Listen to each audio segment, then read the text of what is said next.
been the exemplary General Secretary of well, our generation, really. So Yeah. I think I'll probably leave it there and say that in terms of what our meeting is about, which is about tax justice, Mark speaks to you in two ways, I think, because he speaks to you as the representative of all those workers who collect taxes, and the workers who collect taxes are not bad people. They are the people who collect the resources which pay for all the rest of the public services that many of us work in. And then he also speaks to you as the Socialist General Secretary of one of our major trade unions, who has played a leading role in trying to defend those public services in recent years. And it's been a hard fight, and it's only getting harder. But I think Mark Serwotka has much to tell us that's of great interest. So, Mark, please tell us those things. Cheers.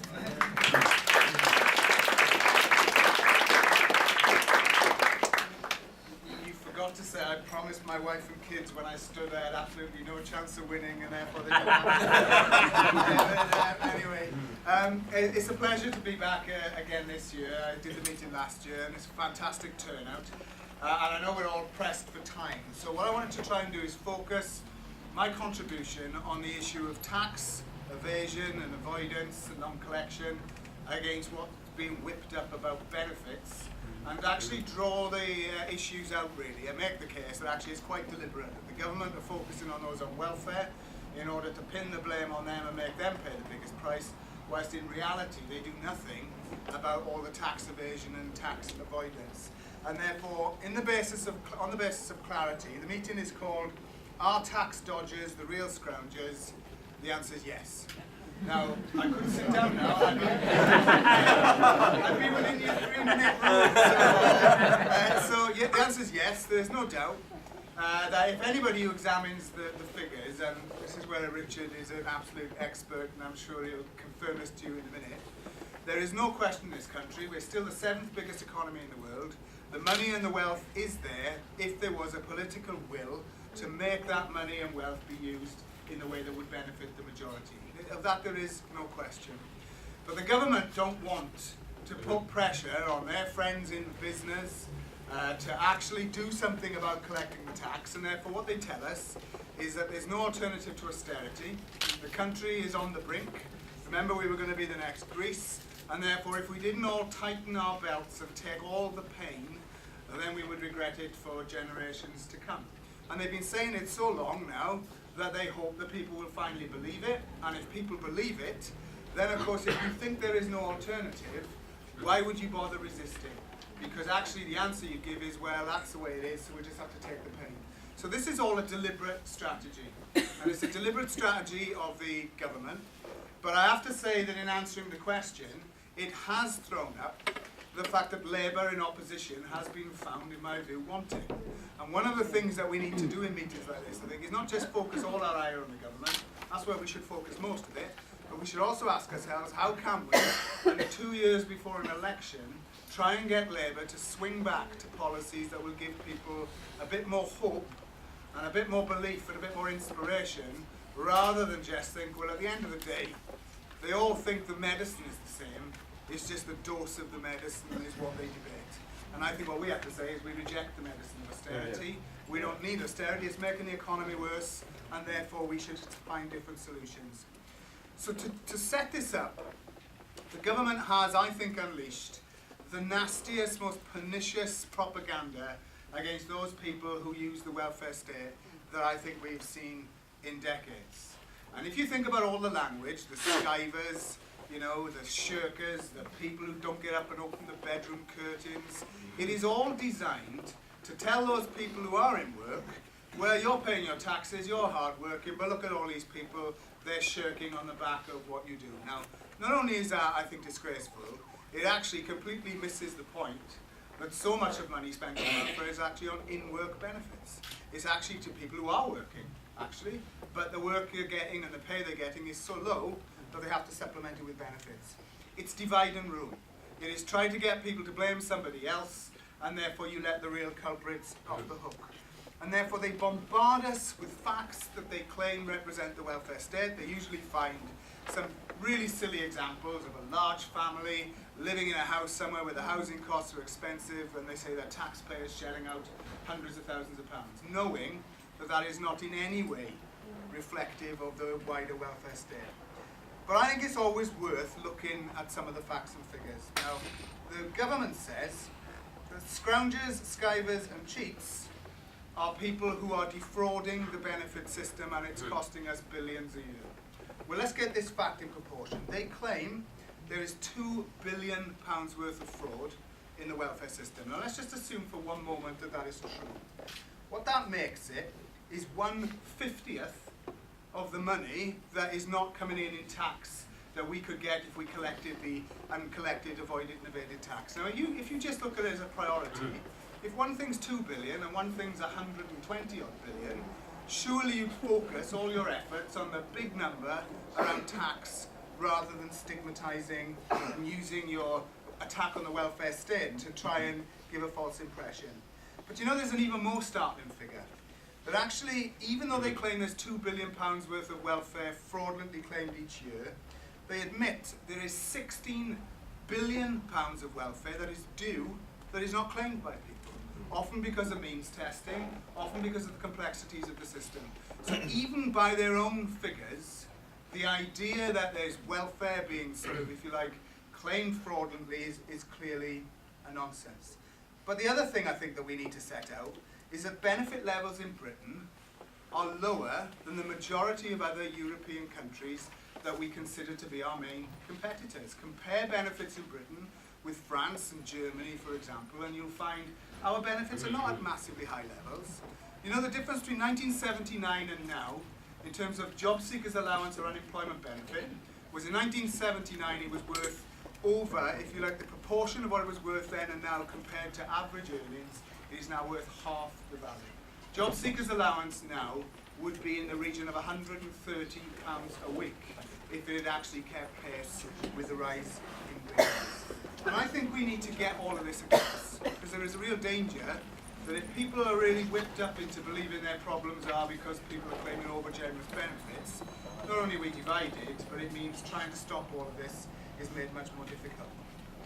But there are scroungers in the welfare state, and maybe the time has come to name and shame them. I'm going to name a few. Atos. Atos as a company takes £100 million of public money each year to administer the work capability assessments, which anybody who has looked at knows is an obscene way to treat people with disability. And yet Atos, we pay £100 million. Companies like A4E are getting £5 billion to deliver the work programme. The work programme is actually found to be worse than doing nothing. Its actual success rate is actually lower than actually not doing anything. Now that's £5 billion going into the pockets of people in companies like A4E that I think is squandering public money. Then there's companies like Poundland, and it has to be said charities like the Salvation Army that are using workfare, that are using unemployed people to work in organisations and they're not paying them. Now I think that's completely unethical. Some may say, you're a scrounger. If actually you've got the ability to pay people and you're getting people in to get labour off them for nothing, it's clearly wrong. But then what about the low-paying employers? The people who pay such a low level of wages to the employers that the taxpayer subsidises through tax credits. Do you know in Job Centre Plus, 40% of the government's workers in Job Centre Plus will be eligible for universal credit. Just think about that for a minute. 4 in 10 of the people who work in the DWP will be eligible for universal credit. And then finally, there's the private landlords and those with the extensive property portfolios. The ones who are really the reason why housing benefits up to £23 billion. I mean, we've said it and it's worth repeating. If you want to do something about the housing benefit budget, then what we should do is we should cap the rents, not the benefits that people are able to claim, and that would make a major difference. But of course the government doesn't want to do any of this, and therefore what it does is it unleashes a barrage of stuff that makes people think, well, maybe our welfare state is too generous. Now let's flip and now compare that to the tax evaders and tax dodgers that Richard will no doubt talk about. Let's take a conservative figure, £120 billion a year, for example. I'm sure you'll say it's a lot more than that, but let's just take 120 billion. Let's think about 120 billion pounds. If we got in half of 120 billion, 60 billion, what difference that would make to public spending.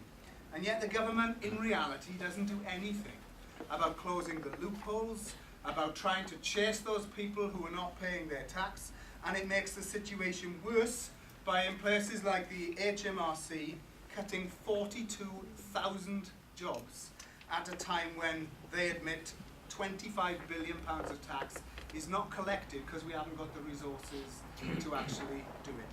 So if we actually stand back and consider the big picture, if we take the view that the economy is struggling a bit, that it would be good if we could invest to grow, that if we can all agree people being in work has got to be the best thing for everybody, because you pay tax and insurance, you do something in your community that's of use, then what we need to do is find the resources to get people back into work and have a house building program, for example, invest in green jobs, in public transport. So then people will say, well, how do you pay for that? And of course the answer is in what we're going to talk about tonight. Think of what you could do if we chased the Amazons and the Googles and the Starbucks and all of these other people who are not paying their way. I mean, if there's a definition of a scrounger, it seems to me it's people who sell billions of pounds worth in Britain and then actually claim they're not selling anything and they don't pay much tax in Ireland. It is clearly wrong. If somebody was doing the equivalent on benefits, they'd be on the front page of the Daily Mail. And therefore you can see that the answers here lie within a serious political approach to say those who have the money and should pay tax should be really chased. Those people who are more vulnerable in society should be supported. And that we should try to use the money that we need to get in to put people back to work. So my conclusion from all of that is the money is there. If the political will was there, this country could look very, very different. We've got a campaign to do something about it. And in campaigning to do something about tax evasion and avoidance, we have got to stand up for a strong, decent welfare state. And therefore I'll finish with this point, that if all of that is so obvious, if all of that just needs telling, why aren't the Labour Party telling the story in the way that we would want? Why do we have the situation where Liam Byrne is like Duncan Smith's mini-me? He is essentially parroting a very similar language to Ian Duncan Smith, and it's tragic. It's tragic that Labour will say that they are friends of the government on welfare reform, that work must pay. You know, we've challenged the government to actually show how anyone is better off on benefits than in work, because it's a false smear that tries to give the impression that welfare is too generous. But Labour repeat many of these same smears because they don't want to be seen to be soft on welfare and anti-aspirational. Well, I think what we need is some politicians who could actually turn this country around in the next few years by saying a decent welfare state is what a civilised country should have. We can afford it. The best way to cut the welfare bill is put people back to work. And the way to do that is to get more money invested in our country. And I can think of some good places to start. And they are the tax avoiding, tax dodging companies that should put their hand in their pocket. And until they do, I'm happy to denounce them as scroungers.